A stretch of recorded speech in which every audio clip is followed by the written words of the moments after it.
Yes, sir. Thank you all for joining. I think we start this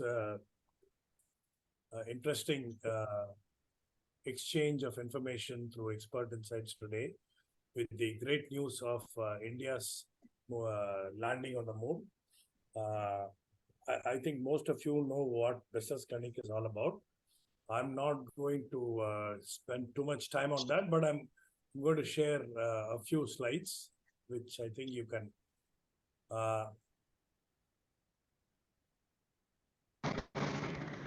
see the screen. Yes. Is the screen visible? Yes, we can see it. Yeah. Okay. Very quickly, this was founded in 2020. We have a team of over 70 plus expert advisors. Some of them are here today in the meeting. We help clients overcome challenges. These are the three people who run Business Clinique. It's me, Anush, and Krishnan. And broadly, Business Clinique is engaged in three areas: coaching, consultation, and certification. Coaching is basically leadership coaching and team coaching. Consultation is quick solutions and strategy consulting. Certification is expert insights. We do a lot of programs, in-company programs, which is the new inclusion. We've got about 15 topics which we can do, and also customized L&D programs.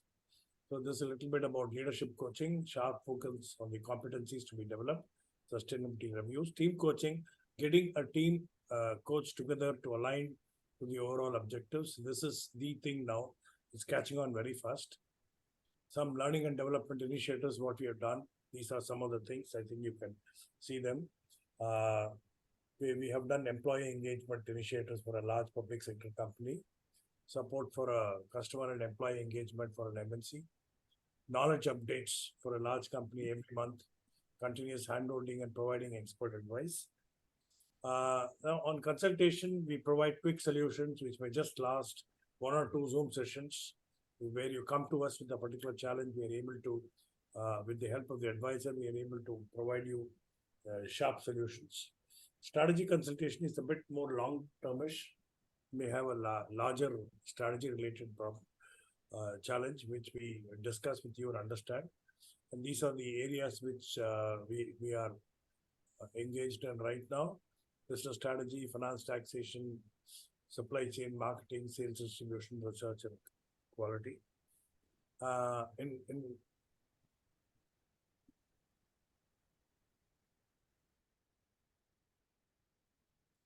In consultation, some of the experiences, marketing, we have given sound advice to various companies, industrial product company to look beyond their legacy business, that is basically diversification. Software company to decide on future strategies, directions for a manpower recruitment company to diversify, auto component manufacturer to expand into adjacent areas, industry updates to the entire marketing team and domain experts.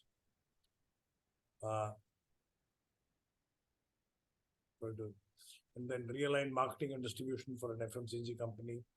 Specialty clinic. This is again a very peculiar need we got from a leading doctor in Chennai, saying that he revamped this clinic. He wanted to increase the footfalls. So we helped him with digital marketing initiatives. Helped a large company to formulate new strategies. And then business plan document is what we help companies arrive at, starting from mission and looking at the SWOT analysis, etc.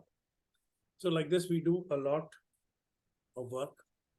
And in certification, we do expert insights. First session, we talk about it's very, very particular and customized to the company. Introductions and sharing domain knowledge by our expert advisor. Session 2, we share the industry example in identifying company-specific challenges. Session 3, and the specific challenges are discussed more in depth. Some of the programs we do for in-company expert insights, B2B marketing, customer centricity, design thinking. We've done all this. So we in the sense, our expert advisors do a fantastic job, and with the kind of experience they have, they're able to deliver extremely good content, experience marketing. So anyone who's got a need, please do contact us. Now we come to this session, which is Ambika, a good friend. I've known her for about close to 20 years now, and she has a master's degree in consumer and industrial psychology. She has been in the area of market and consumer research, brand planning, and consumer insighting for more than 3 decades. She says consumer research has given me a unique window to changing India. And there is a new learning on every study, but it is health insurance, dosa batter or pet order model. These are some of the projects where we have worked. And I remember working with her for Mangaldeep also. How we came up with the concept of fragrance of temple is something, very interesting research where, Ambika and team found out that people like us get maximum religiosity and divinity when you go to a temple. Therefore, can we find out or, do R&D and develop a fragrance which will be like the fragrance of the temple. That's how that brand, the sub-brand was born. She's worked in Hansa Research Group, Euromonitor, RK Swami, and now Elastic Tree and Business Clinic. Madras has been, she's been pure Madras person. Now we are celebrating the Madras Day. And she loves outdoors. She had the other day when I sent her a message, she called me back after some time saying that no, I was busy doing bird watching. So she's quite an. She also dabbles in Ikebana, the art of flowering. She is a very interesting person to talk to. So when Ambika and me spoke about this, I think we should talk to our team in Business Clinic. We said people don't understand. People think it's R&D. But consumer research is something different. And she added one more thing saying there are many things that you don't need to go to a research agency. There are ways by which you can do it DIY, which is do it yourself. So thank you, Ambika, for this great idea. And I now hand over the thing to you. It's 6:15. You can. Yeah, sure. Yeah. So thanks, VMR. Always a pleasure to be work with you. Am I audible? No problem? Yeah. Okay. I'll just share my presentation, which is just a short. So what I'll do is I'll just take you through a few slides because it's kind of easier to talk when, when you have some material in front of you, and then I'll also take questions after that.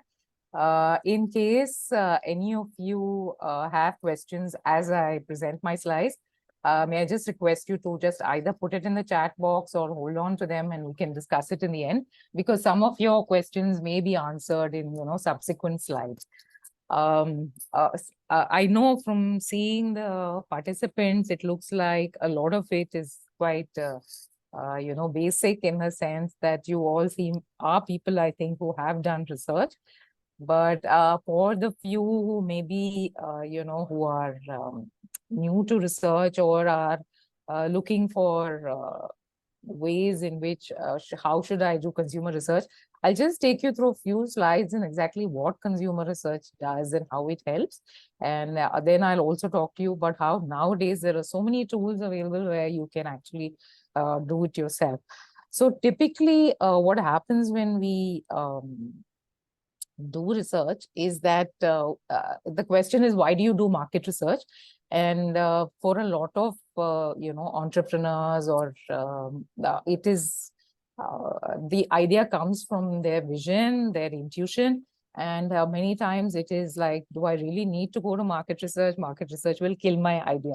So while it is true in certain cases, there's a plus and minus in everything. But generally, the good practice is that if you have questions about your, your product or your business or your market, you want to know where do you want to go, or how do you get there? Are we getting there? So do you need to track your progress? And where exactly are we at the moment as a brand, as a product? All these questions are the reasons why we do market or consumer research. Okay. And the way we see it is that it basically gives you more informed decision-making and reduces the risk of failure. So if there's something going that you've not flagged, you've not seen, market research sometimes throws that up. and it helps you to tweak certain things. And this is especially true, I think, in the food business where the tastes and palates are very different, and putting your product through some consumer research is very useful. Now, we don't want you to be in this stage where you, as Tom Fishburne says, he has a good, what to say, he has a good eye for every little detail. So sometimes, yes, we market research to death, and or when, like we're too old and gray by the time we finish research. But that's not the idea. The idea is that you use it so that you can move on and have more clarity in terms of what you do. So basically, I would say that market research or consumer research accompanies all stages of your product or brand life cycle. Now, it's not that at every stage you have to jump into large research, but it is that you have to keep your ear on the ground and you have to keep your eye on the consumer. Whoever your consumer is, whether you're a home baker or whether you're a, auto entrepreneur, or whether you're in a large corporate company, you do need this at every stage in your product or brand life cycle. And I know that large companies do have, market research budgets, and they ensure, or they try to make sure that they keep on track. The other way that we find that research actually helps is that in a large corporate firm, when, teams are changing, personnel are changing, your marketing manager today may not be there in a year from now, your, brand or product head might move on. But when you have a set of research or you have tracked your brand or product, it's very easy for the new incumbent to also, get into the groove of things, understand how the brand has grown, where it started, etc. So for whatever size of company, whatever size of business, I think research accompanies you at all stages, whether it's at pre-launch, introduction. Some of those examples are there, right from demand estimation, right through to, competition audit and product fixations. Now, if you're doing your own research, and even if you're getting a research agency to do your work, one of the important things, the most important thing I would say, is the prep work that you do before you get into research, distilling your research problem. Because we find sometimes that if you don't do this step properly, that is, you're not clear as to what exactly you're looking at, then, the whole research can go wrong. So first of all, define your business problem specifically as you can. So if you're looking at just a broad scale understanding of the market, it's a different thing. But if you have a research and you have a specific need, like if you want to know why I'm not doing well in a particular, I think there are people in the waiting room. I'm getting messages, Akash. Okay. So if you find that you have a specific problem, like let's say you have a specific market, okay, and where you're not doing well, and you want to understand in that market, then distill the problem well. That is the market and you have a problem. Do you have any hypothesis? Then put those hypotheses out there so that you understand how you go about it. Okay. And again, who constitutes your customer or market is also very important. We all have a tendency to have these people like us are my customer kind of bias. And it's important that as a person, either entrepreneur, businessman, or as a large corporate house marketing managers, you do need to understand who your consumer is. And sometimes it's very different from the image that we have in our heads. So it's important that you do that background work before you set your research. So I'll just give you an example here. So if you're looking at, as VMR was saying, if you're looking at something like an agarbatti, an agarbatti is a very mass market, and it is a product that is used across socioeconomic classes. So if you as tend to look at usage or decision making like how, say, somebody like you or I do, it may not be representative because there's a whole host of people who are in a different, different culturally, different sociologically, and who have different wants and needs. So that's one of the markets which we work in a lot, and we realize how fragmented and how different it is regionally. So when you do a work in India, that's a huge thing to keep track of, which is your market to study. So even, I mean, we do a lot of work with food, and food is so regional in India, it's not even funny. It's sometimes such a challenge to create a product which is, available to everybody. So based on that, you set your objectives, and then you would align the design of the research to your objective. So if you're looking for, so maybe you already have some broad-based information, you're wanting to deep dive into some specific area, then we would suggest a different kind of tool. So you would look at more qualitative work, more in-depth interviews, things like that. Whereas if you were looking to get a, broader canvas in terms of, how is my product penetrated, or, which kind of people are likely to be interested in something like this, then you would need quantitative benchmarks. So you would need to say 20% of, my consumer base is probably, 40% female and 60% male, or my consumer base is people over 30. So for example, if I can take the example of the health insurance sector, where we've also done some work, you'll find that it's a really interesting area, because you find that as an insurance company, you want people to enter at an earlier age, because that is when, you're not really at risk for health. But as a consumer, or as a person who wants to be insured, you start thinking of health insurance at a later age. So it's nice to be able to marry, to get an understanding of this in a very broader sense. So that's what I meant by you align the objectives with the research and the survey tool design. Okay, I'll go into that in more detail, but that's at the prep work that you need to do as a user of research. Obviously understand what decisions will hinge on your research information, and therefore, what you would like to do with that. Now, please remember that if you don't do this, then it's a garbage in, garbage out situation. So you might find that we do find sometimes that we struggle at the end of the research to say, oh, this is not what I wanted. This is actually not answering my question. So sometimes that issue is basically because we haven't we haven't sorted out the issues or the questions we really want to answer before we start research. So don't be in a hurry to start. Please make sure that you have a good understanding of, what exactly you need in terms of information points, which would help you in your decision.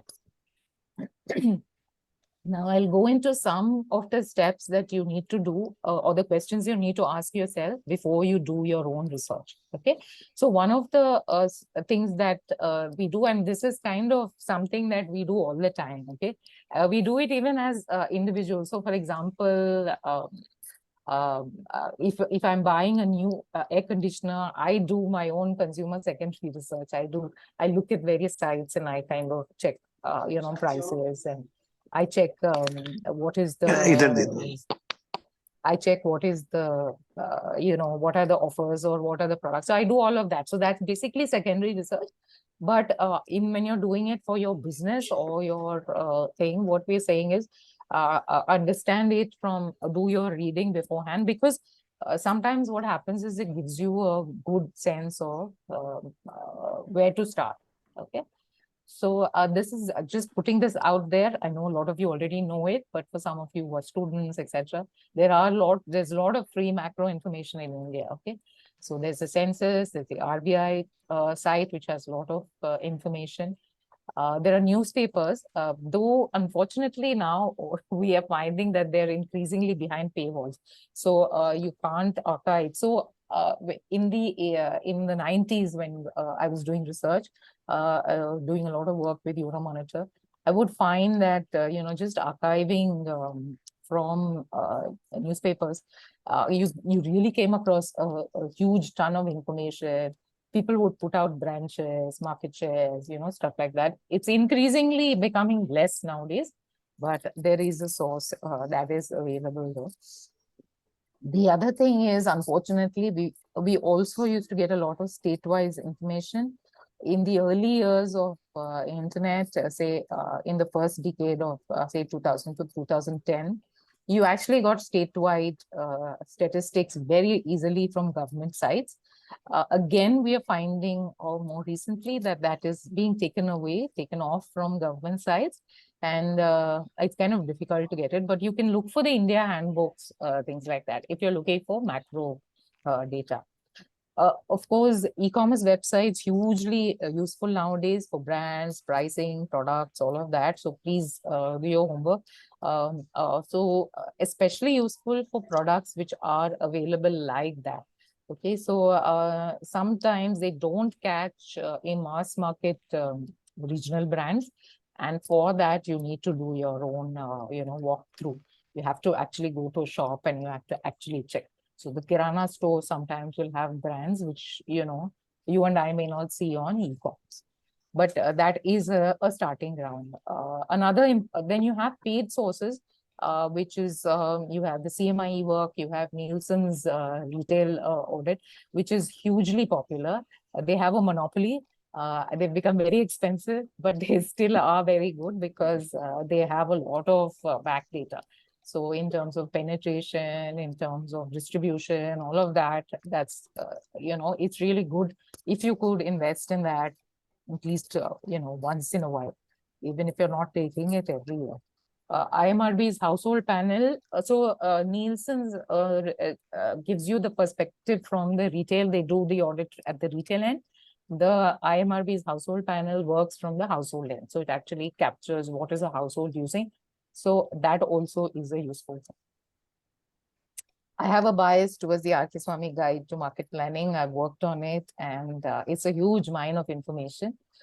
It basically has district-wise, there are indicators to actually give you, if you're wanting to plan your distribution, wondering where to open your next outlet, and you want it at a district level, I mean, it's a really good place.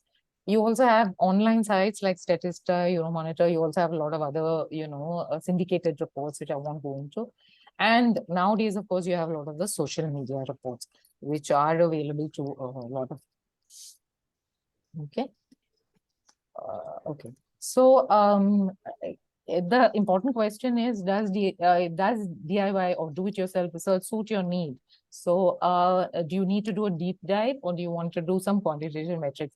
Now, in both cases, you can do it yourself, but they're different. So if you want more small sample qualitative studies, where, you're looking for specific probes, or you're looking at how people cook something, or you're looking at a particular element in your product feature which you want probed greater, you need expert opinion. So sometimes you can actually just do some interviews with experts.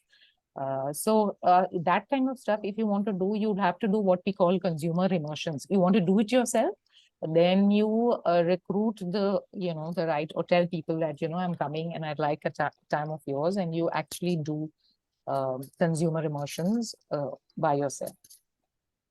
The other one is that if you want to do it yourself with larger quantitative studies, then you can do it with what we call survey-based quantitative studies. And nowadays, it's a new thing, actually, and it's grown and, just exploded through COVID, actually. COVID was, of course, a great push to send a lot of research into online, as well as, people have started exploring tools and doing it themselves. So you can do a huge, vast variety of things through this. Obviously, you need to understand if your consumer is online or not. Okay, so if you were doing agarbatti research, for example, a lot of your probably users, especially in the economy and popular ranges, may not be online, and it may not be a good way to do it. But if you're doing a high-end premium chocolate like a Fabel, then you would probably be very well suited doing the online research. So is your target segment online? Are they comfortable with the medium? And also what languages are they comfortable in? You do need to ask those questions. You find now increasingly that we have the tools that are there. They also offer language. So you can actually do a survey in Hindi or Tamil or whatever. I mean, depending on the number of languages that are there. Now, face-to-face, if you want face-to-face interviews done, you need a tasting, or you need you need somebody to your target segment is not online. That's a big thing. Then you're better off using a market research agency. You're better off just going and actually asking somebody to do it yourself. See, the other thing about the face-to-face, if you do and you still want to do it yourself, is are you willing to get some interns? There are MBA students, so many types of institutes who are having summer projects. You could actually give it to them where, they do the research for you. So that in a way is a DIY study. So even to do that, you need to follow certain, principles, good principles of research, which we will go into, okay? So if you're using DIY online research, our opinion is that it works best when you are looking at quantitative metrics rather than deep dives. So for that, you'll see that don't use it if you're looking for need gap analysis or branding research, or you're trying to look for, new communication positioning ideas, or, if you're looking at information or insights to refresh your brand promise. You're looking for, problem detection and product extensions, that kind of thing. We wouldn't recommend you to use DIY research. So it works well when you're wanting to do tracking. You want some assessment of, competition audit, customer feedback, that kind of thing. It works very well. Ma'am, sorry to interrupt. There's a question for you. Yeah. Akash, can I take the questions in the end? Okay, ma'am, that's perfect. Is that all right, or do I need to take it right now? I'll take it in the end because I just have a few more slides. Let me just finish. Okay, perfect. Okay, thank you. So now, assuming that you can do your DIY research and that you are, you're okay with that methodology, what exactly do you need to do? So first of all, these are the steps broadly what you need to do, and we'll discuss each of them. You have to create your survey tool, obviously. You have to know how are you going to distribute it? How are you going to get people to fill it? That's the distribution option. Once people fill it, how are you going to manage the responses? How are you going to do the data analysis? And finally, how are you going to report? So let's look at each of these. Quickly, what are the survey creation tools that are out there? There are a lot of them, okay? So I am sure that most of you have heard of a lot of these. So I think SurveyMonkey is probably the most popular, and something that or maybe even Google Forms. I mean, I think so. Google Forms is something that we all use as, even if it's not consumer research. Like, let's say you were organizing a school reunion, or you're organizing, an event or a party. Many times you send out these Google Forms to just get people to fill in their, basic details and stuff like that. So that also is a kind of, database collection or market research. But you have many more besides these. I've just highlighted a few. I don't know if Sunil has joined. If Sunil has joined, he can probably take you through more later during questions when he's there. Sunil is the entrepreneur behind Elastic Tree. Sunil and Shailaja, I don't know if they've joined. This is a broad understanding of what are the positives and the negatives of each of these methodologies or each of these sites. Personally, I have used, or I have some sense of SurveyMonkey, Google Forms, Lime Survey, and Zoho Survey. Haven't used Qualtrics or Polefish, but I mean, it is out there. So SurveyMonkey is very easy to use, okay? And so if you look at it in terms of, we've just to give you a snapshot idea, we've looked at information in terms of how easy is it to use, what are the features, I mean, do they have, features that are more, customizable? How do you do data analysis? What is the pricing? Is there data security and any other features that are there? So you'll find that a line survey is probably the best because it's an open source kind of thing. So it's free.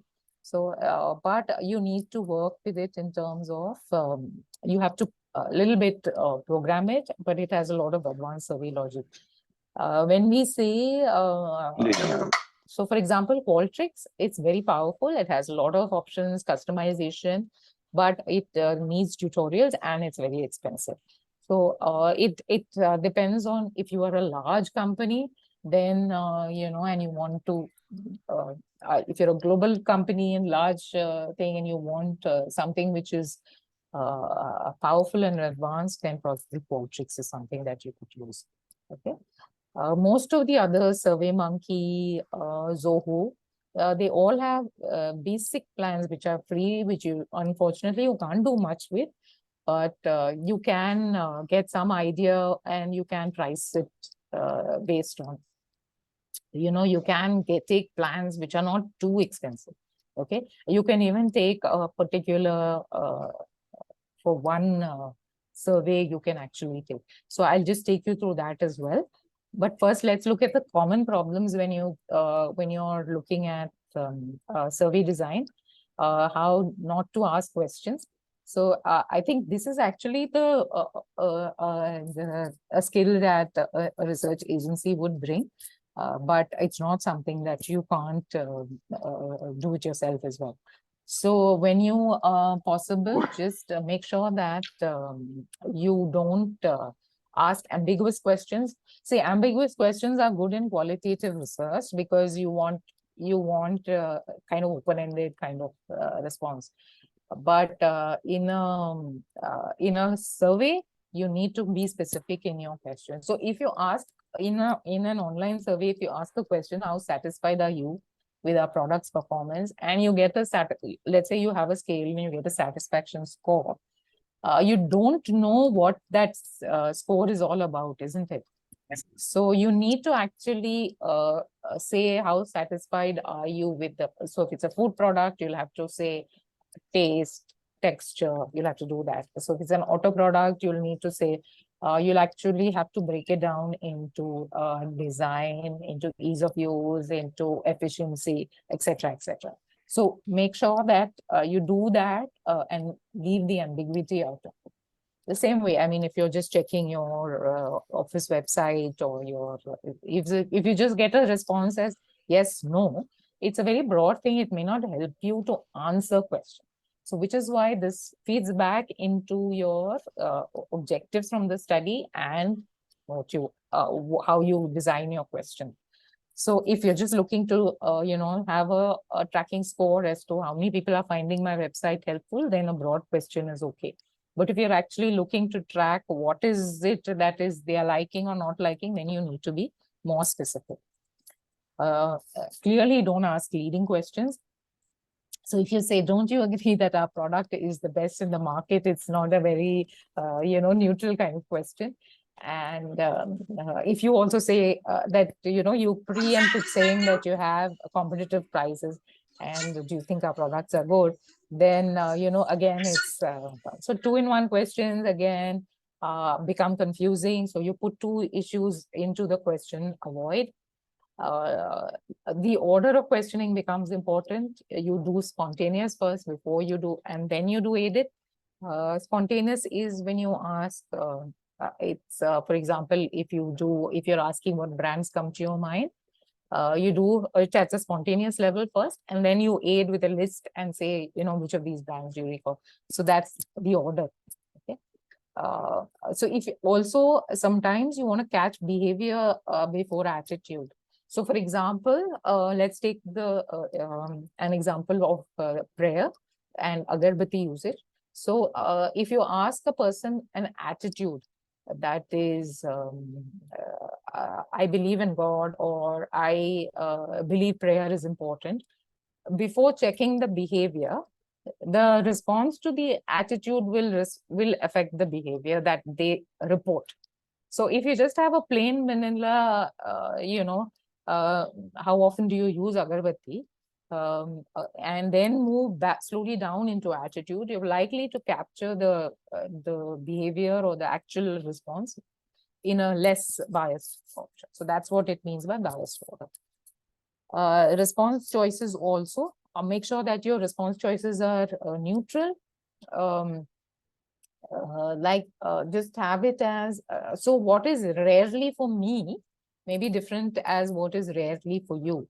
So if you use descriptors like rarely, frequently, and occasionally, you can have a loss of, loss of specificity in your response.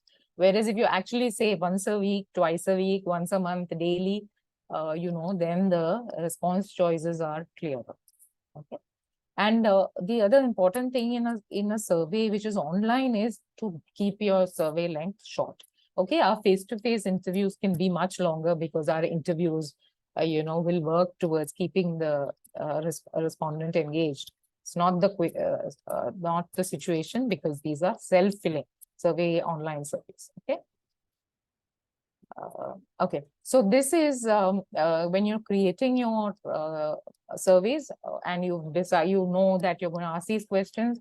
When you go into SurveyMonkey, you'll get something like this. So they actually have a lot of templates you can choose from. So are you looking at a Net Promoter Score kind of study? Are you looking at website feedback? Are you looking for product testing? So they actually have some templates you can choose from. Okay.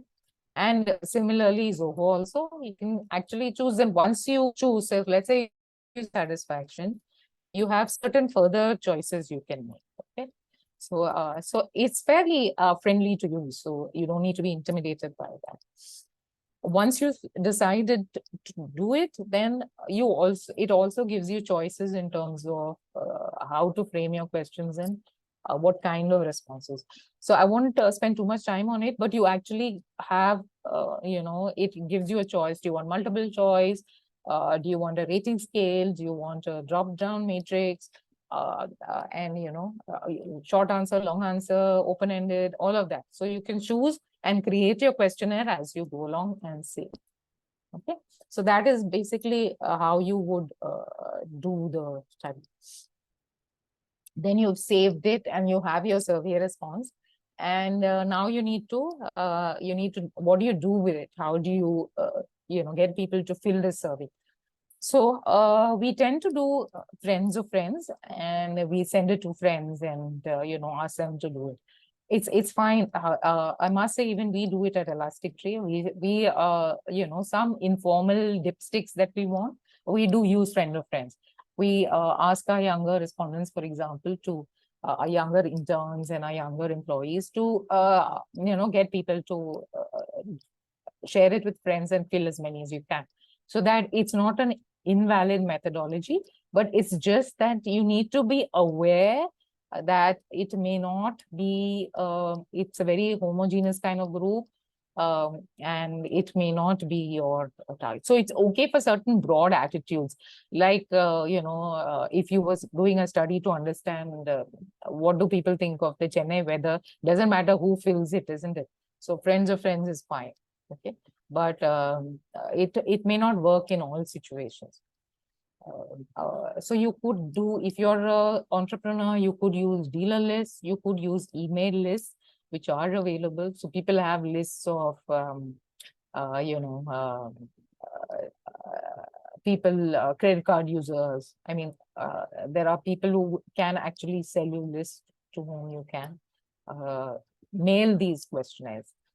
Social media, that is through your own website or through your own, you can also do that. You can also promote it.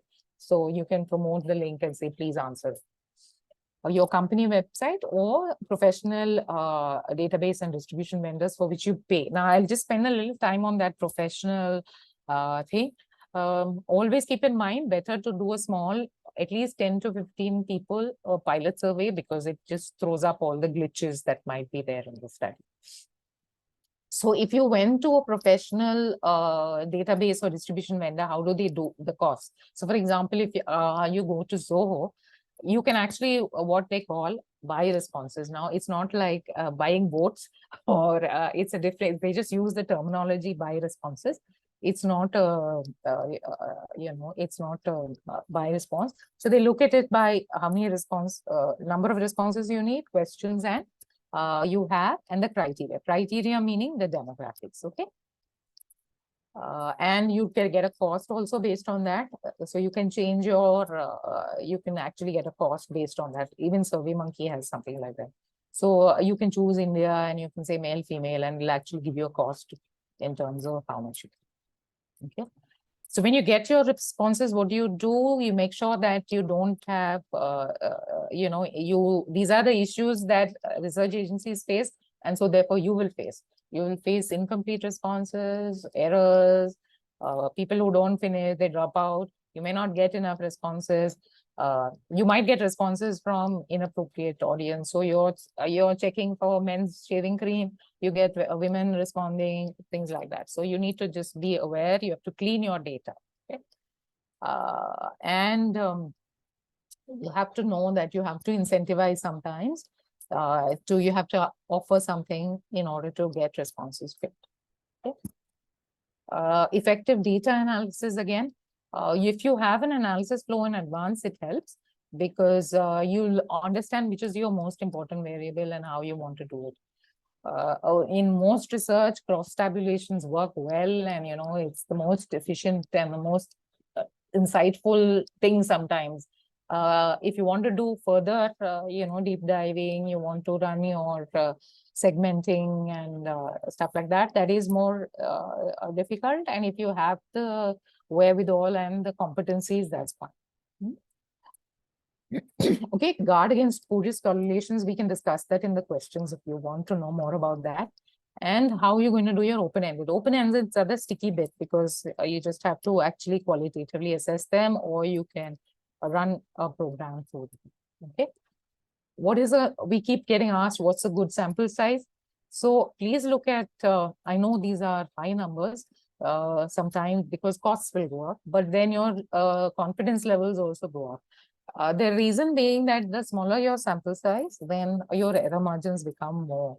So what is you have 100 sample size, and let's say you have a 10% difference between two cohorts, it may not actually mean anything. It may just be a sampling error. So just keep that in mind.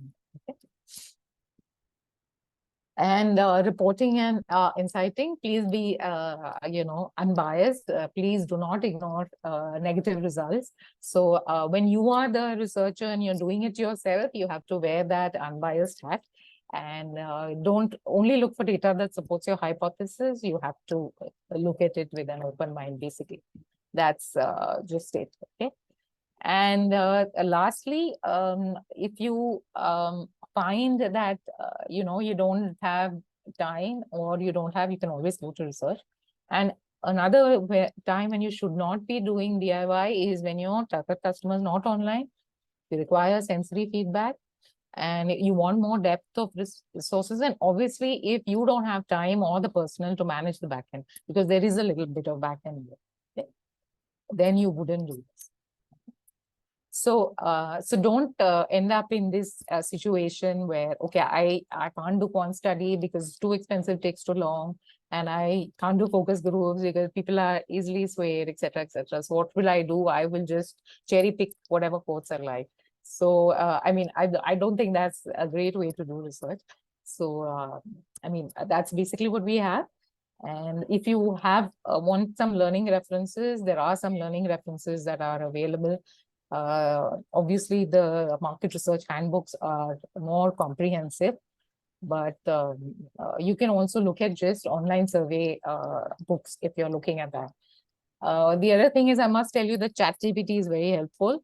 And the survey tool websites itself, they have a lot of tutorials which will help you along the way. Okay. So that's what I have. I'm going to stop sharing this presentation, and we can then we can just talk, and we can discuss or whatever else, or any questions that are. Thank you. Thank you, Ambika. I think Yeah. that was great, wonderful, sharp presentation. While we'll get into conversation now with the no, because we've got stalwarts also in this group. I was just Right. looking Yeah. at one is we have Mr. Sunil Alag, ex-Britannia, who really founded the company. GK Suresh from ITC. We have Sevak from Nestle. We have Arun from Levers. I'm not able to see the others' names very properly, so pardon me if I've missed out anybody. But Yeah. please feel free to join the conversation, these stalwarts. Sure. And over to you, Akash. Questions you may have. Yeah. So should we look at what's in the chat box, Akash? Yes, ma'am. You have a couple of questions in the chat box. Yeah. How do you manage sample size in India when there's so much? It's a nightmare because if you ask us, we would obviously increase sample sizes.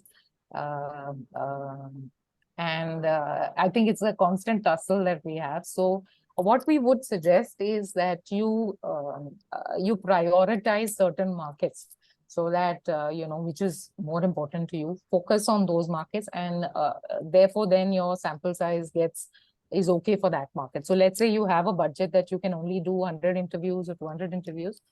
Don't spread it across so many markets that, nothing makes sense. So we would say prioritize markets, especially for food, which is very regional. I already mentioned that. And also things like agarbatti, stuff like that. Okay. So the other thing is urban India is a different and a more kind of homogenized kind of situation than rural India. So obviously with rural India, then once you start doing agricultural products or any other kind of even FMCG, but if you're looking at rural markets, the whole sampling game changes. Okay, and you have to be ready to spend. Okay. Okay, Ambika, Yeah. thank you very much. Very articulated presentation. I would like to share two of my experience on market research. Sure. Products are very different. One is pet food, Yeah. and the other one was coffee, right? The other one is coffee, Nescafe coffee. Gold versus Right. Nescafe. So simple, Nescafe Yeah. Gold versus Nescafe, Right. right? The interesting part was pet food, so that's something which I want to share because we did all the three which you mentioned, right, in three cities: Delhi, Bombay, and Bangalore. Yeah. The one thing which was very, very interesting and fascinating, I am not a great pet lover, but I had to do the business, so that's part of my job. Yeah. But I learned a lot. Yeah. The association which you find the people have with the pets, and when you talk about what do they eat, like you're saying, frame the question, Yeah. Now I'll ask one question and they will talk for 15 minutes. Sure. Yeah. I've also done, when I was with the Artist Swami, we worked on the BBDO brands of Pedigree. And it is the pet lover is a different a different animal in itself. How I think summarize? Suresh, and also when we did the odor study, it was the pet odor study. It was pretty interesting. Sorry. So what's your question, Mr.? No, I have no question. I'm just trying to say this is such a fascinating subject. And if marketers don't take it seriously, you will seriously go wrong with your launches. Yeah. But even in a pet food, normally it's the concept is that the pet is a global pet. German Shepherd is German Shepherd in India, in Australia, in Germany, or in US, right? So his nutrition requirements are the same. This is known to every company, whether it is Mars or Nestle. But to go and understand in each country, which becomes very different when you are in India or when you are in Malaysia and when you are in Indonesia and Australia.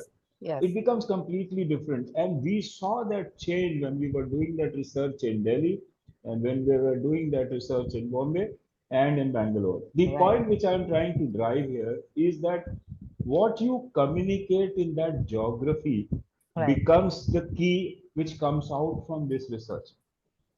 Because in any case, the product will remain the same because the nutrition requirements are the same. The dog needs what he needs, But how do I talk to a person who is a German Shepherd owner in Delhi and Bangalore? It completely changes.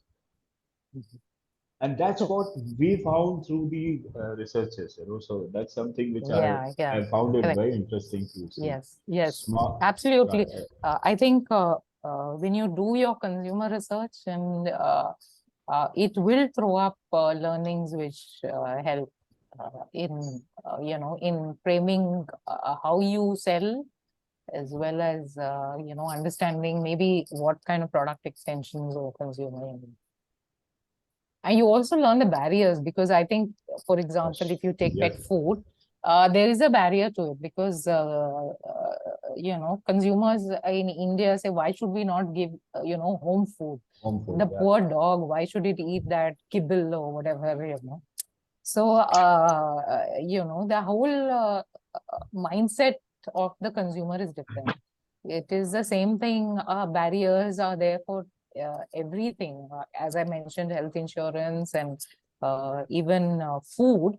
Buying branded versus ready to cook versus homemade, there's huge barriers. So if you don't do your consumer research, you really don't understand how to scale up. So in India, the thing is that our numbers are so large that even if you say 5%, it's a lot.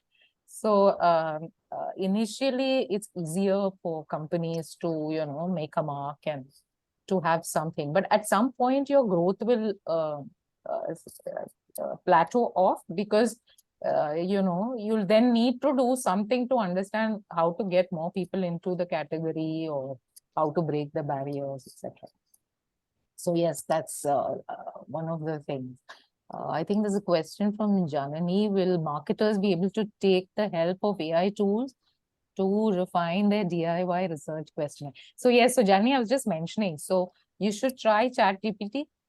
It will give you a sample questionnaire, and you can then obviously refine. You'll have to refine it. You shouldn't use it as is. You can do. Actually, we also now have tools where we can model with algorithms on certain basic things and give you a prediction of a possible behavioral response for simple behaviors, okay, not for very complicated things. So, for example, Sunil, I don't know, are you there, Sunil? There's something called AI gaze, which is that they've done so many studies on, where people's eyes move and how people's, on a shop shelf, that without actually doing a study, we can actually model a shop shelf and tell you probably how your pack is doing, or how your pack, whether your pack design is working well or not. So those kind of things, yes, are now available, and you can do it through AI. So you don't actually. I was actually worried about one thing, Ambika. How do we prevent the marketer's bias when we use such AI tools? Because there's a high chance that AI would be accumulating data which is already available, and we don't know what the tool is actually using to generate the responses to our questionnaire. Very true. Also, there may not be enough of India or your market specific stuff that is there. So the tool is there, meaning we can do it. Whether the algorithm is giving you anything which is sensible, I think you have to, you have to decide. Probably initially, it's good to do both. You do a actual and AI, see where it is, because at some point it will start matching when the numbers grow. But it is early days, and you will find the bias, yes, for sure. Okay, got it. Hi, GK here. Yes, GK, hi. Hi. So, since the topic was do-it-yourself research, there was something that I picked up from another friend of mine who spoke about, even for product tests, whether it's food or personal care, or even pet food for that matter, about this whole concept of a bullseye consumer. Okay. How do I get out of this whole trap of India being so large and sample size and diversity and all of that? And going back to your own point of, if I can define my target group very clearly, almost to the extent that this is meant for people with this kind of a problem who lead this kind of a lifestyle, not so much SEC based, but more attitude Lifestyle, and lifestyle Right. based. Yeah. Then the whole theory is you just need to find 20 such people. You go give your product to them and go back to them after they finished using the product. And then how many of them ask for another sample? Right. Right. And if more than 50% of them have asked for another sample, it means that it's meeting the needs very clearly, very strongly meeting the needs of some set of people. And if less than 50% are asking for another sample, then it's probably not doing a great job. Yeah. Terrific, So, because that's that goes down to, what is the so basically you've defined the research outcome as repeat purchase. So that repeat purchase, I'm going to see if there is repeat purchase. If it is repeat purchase, then it means that my product is delivering. So to your point, yes, that's a fair call, and it's a great way to do it. But if let's say you are below the 50%, then if you're looking for diagnostics, then you might run into the fact that you'll have to do a follow-up and understand that segment better, etc., etc. But to your point of defining the TG well and keeping the focus sharp, yeah, it's very useful, and works for some products, Suresh, not for everything. So if you are a FMCG mass market kind of product, everybody is using you. So how do you define your bullseye customer or bullseye? It's kind of difficult. So you really can't do sample sizes. So the interesting part is the theory says it works even for mass products. I mean, especially for mass products, because that's where you're always struggling with sample sizes and, how many cities do I go to and how many consumers do I meet per city. Saying that, but for example, we're just launching another cookie. I mean, if that cookie is meeting somebody's needs very specifically and very differently from all the other cookies in the market, maybe because of health or the amount of indulgence, so it goes well with a beverage or whatever it is, and then they still ask you for it again. Right. It probably shows that, assuming, of course, you don't have the money to do a large quantitative research, could this be a nice, quick way to infuse confidence into a small company that, hey, I'm on the right track and this is probably a great product? It is, but there's also a danger, because my thing is then, if you're a large company, actually it's easier to do because you have back data just to pick your bullseye customer. If you're a small company and starting out, you don't even know who your bullseye customer is. So to define that itself is, it's a risk you'll take that I'm going to define my bullseye customer like this. So for example, taking your same cookie example, you can say that if my cookie appeals to people who are using hide and seek 4 times a week, I'm just giving you an example, then it would make sense. So you go ahead and you could get a success on one. But let's assume that in reality, your product actually is doing well in some other segment, but not in hide and seek. You can actually lose your product idea. So, let's say that you've not defined that bullseye customer properly. You might get a fail when actually maybe the product is not a fail. Or you might get an over success when you get a false negative, is what is. GK sir, can I share something how we did it in the pet food? Sure, please. I think I agree with Ambika on a large setup and a small setup. When we did the pet care world, there is a lot of research by Purina who have done it globally. They have already kind of classified the customer into various categories, right? Now it's like this, you got a Mercedes and a big house and a dog cares for the pet. You are 99% sure that he will go for a grocery brand. Understand? You will go to the grocery store and say 10 kg, put it and it will come. Then the people who are different levels, so they have created the tie-up with the people and the pet. and that's what applied. So when we were doing the filtration for the customer, we have tried to analyze the love which the people will have. So when we are trying to enroll, the enrollment agency was given these 9 options which the Purina has already created, and then those questions were asked and they selected the people whom they want to talk to. Same thing is applied for baby food. When you are looking at a NAN customer and you are looking at a lactogen customer, there are two different customers. The one who will go for a lactogen will not go for a NAN, and one who will go for those milk products will not go for a lactogen. So what they have done is to see, obviously, that the financial strength is one part of the story, but you will find that the largest sales of Ravi is there on the line. He can share more information on that. Is in the east of India, where baby food is sold the most. Though the income levels in east of India are very low, but people want to take care of their children the best, so they spend a lot more money in percentage terms from their money to spend on those baby food for them. Yeah, So so this is where actually from your point that, your homework and your secondary research also helps. Yes. That is, you have some sense of, how the market is behaving, or like this, what Mr. Sevak just mentioned about East India being more. So if you did do a baby food market, buy one of those market research, India, just give you a broad perspective, you'll get to see some of these trends, which then you can use to drill down your, your whatever your needs are, or define your research well.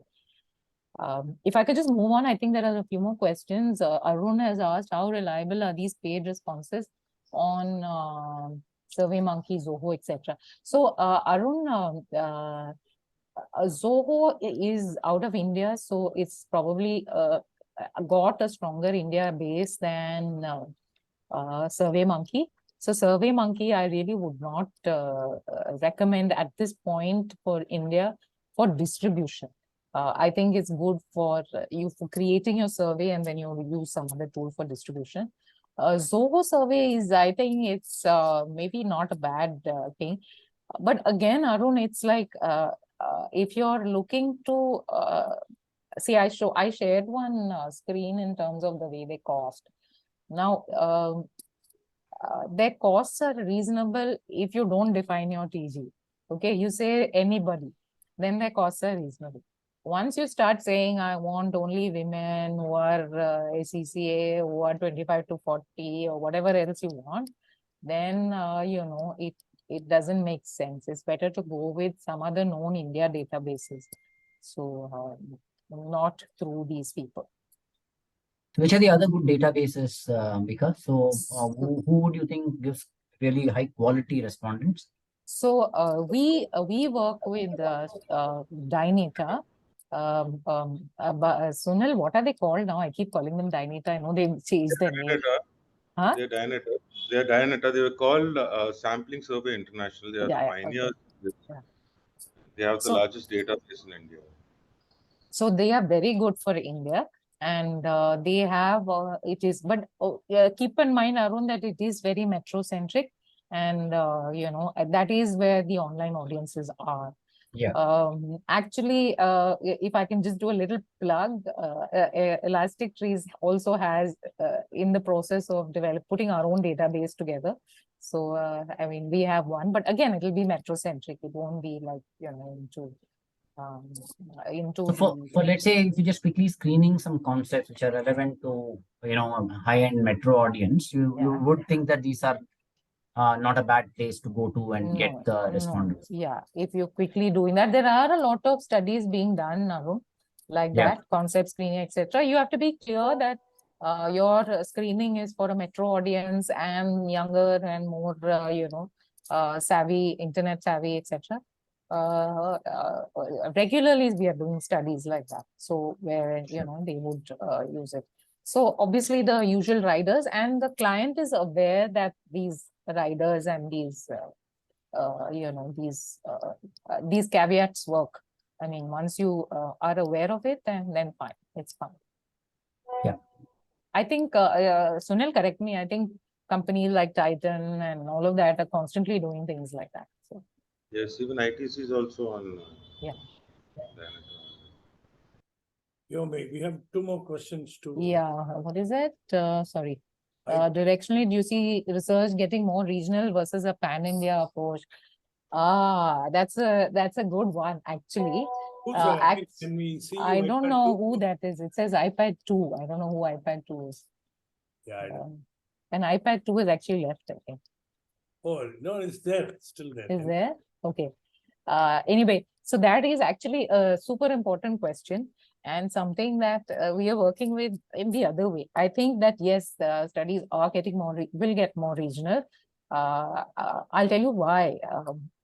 In my experience with research and communication and branding, what we do find is that strangely, a lot of the research is not centric, but the consumer is in the south. Okay. So we do find that most marketers in a lot of large MNCs and national companies don't have a good understanding of South, and they struggle. You'll find that there's a lot of regional brands here, and the reason being that they don't understand the consumers in the South well.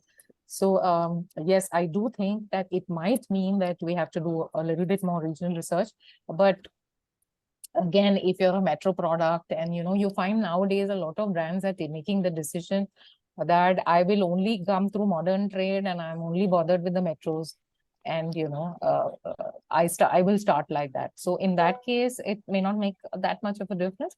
But if you are a larger brand and if you are looking for cracking certain markets, I think definitely regional information will grow because I think that the way a consumer thinks in Chennai, we find, is very different from a way a consumer thinks in even Bangalore or even Calcutta for that matter. So the two markets which you definitely need to do regionally are Tamil Nadu and West Bengal. They're very different and they're culturally very different. They're very proud of their differences. They also behave differently, and their consumer behavior is also different. So we find that if you're looking, if these two markets are important for you, then yes, you have to do regional research and do it with a person who has. I mean, if you're doing it yourself, it's different. But if otherwise, use an agency which is based in those regions, because then they have researchers who understand the nuances better. And what is this? How Rashmi has asked how important is hypothesis to research? What do I say, Rashmi? I think it is important because if you, as a marketer, if you are a marketer and you have a hypothesis, it's best to put it out there and test it, because then, if you don't have a hypothesis, then you have to slightly do a more broader. So let's say you're doing a barriers research and you have an understanding that, these are my top 3 barriers, which I think, then you can straight away go into understanding their relative importance. If you don't have anything and it's a clear slate, then you start with some, pilots and try to get a sense of what the issues are before you actually try to quantify. So that's better. If you're doing your own research, we would suggest that. Okay? We'd suggest that you do your a little bit of homework, have some hypothesis or at least some broad behavioral aspects before you put your questionnaire together. Okay? Thanks. And you have to obviously also guard against the fact that your hypothesis doesn't bias you from other results. Yeah, because I see of late many companies they have objectives for research, but they don't really work with a hypothesis that they are trying to test through the research.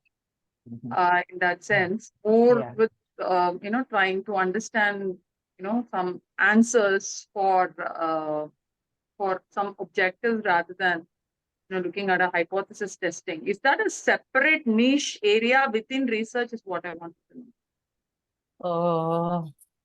Actually not. It's not a separate niche.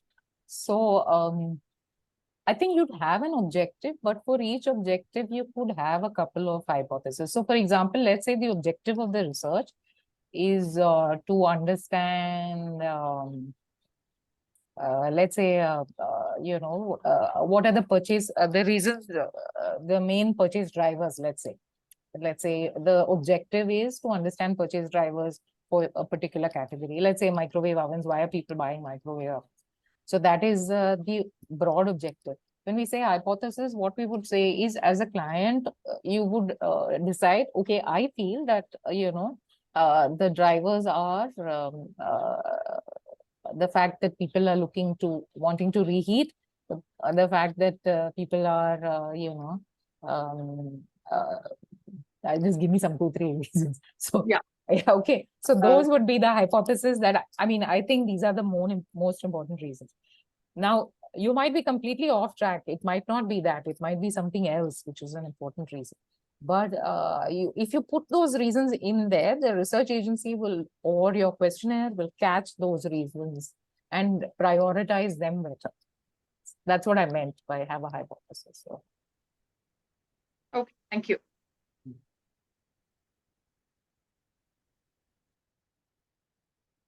Yeah, iPad 2 was friend Ravi Ramchandran ex Nestle. Hi, Ravi. I see. Okay.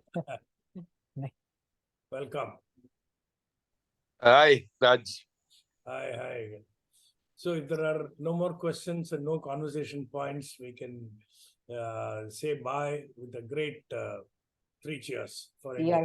Yes. I think, I'm super happy about the great moon landing also, I think. Yeah, amazing.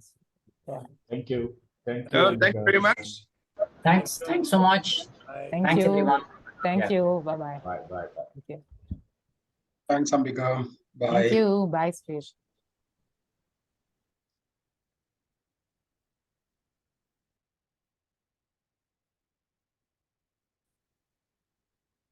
Thank you, Vimar. Yeah, Ambika, good, nice.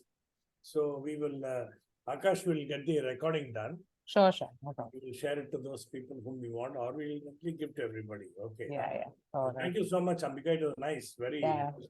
I think, did it go a bit too long? No. Suddenly I saw the time, so I kind of raced through the last few You slides. finished at 7 o'clock. I think 6:50 or something. Another 20 minutes for Q&A.